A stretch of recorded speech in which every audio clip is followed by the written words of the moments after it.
პროგრამის გარემოს დაცვითი და აგრარული განათლება სკოლაში ფარგლებში 150-ზე მეტ მასწავლებელს სერტიფიკატები და სახელმძღვანელოები გადაეცა. გარემოს დაცვისა და სოფლის მეურნეობის მინისტრის მოადგილე სოლომონ პავლიაშვილი, რუსთავის მერი და სახელმწიფო რწმუნებული ქვემო ქართლის მასშტაბით გადამზადებულ მასწავლებლებს შეხვდნენ. პროგრამა 2021 წლიდან ხორციელდება და 7000-ზე მეტი პედაგოგი გადამზადდა.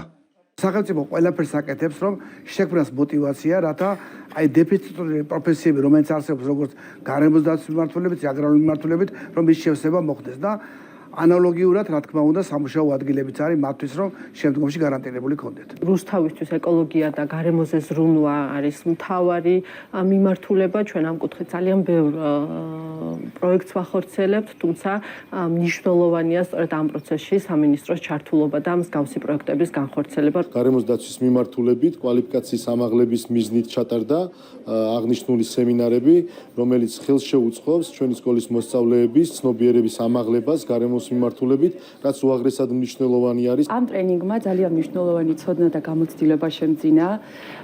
ძალიან მნიშვნელოვან საკითხებს ეხებოდა, როგორიც არის გარემოს დაცვა, ნარჩენების მართვა, ასევე ჰაერის დაბინძურება. ამ ტრენინგზე ვისწავლე აი ეს მეთოდები, თუ როგორ უნდა ვიმუშაო და მოვახდინო ამ თემების ინტეგრირება საგაკვეთილო პროცესში.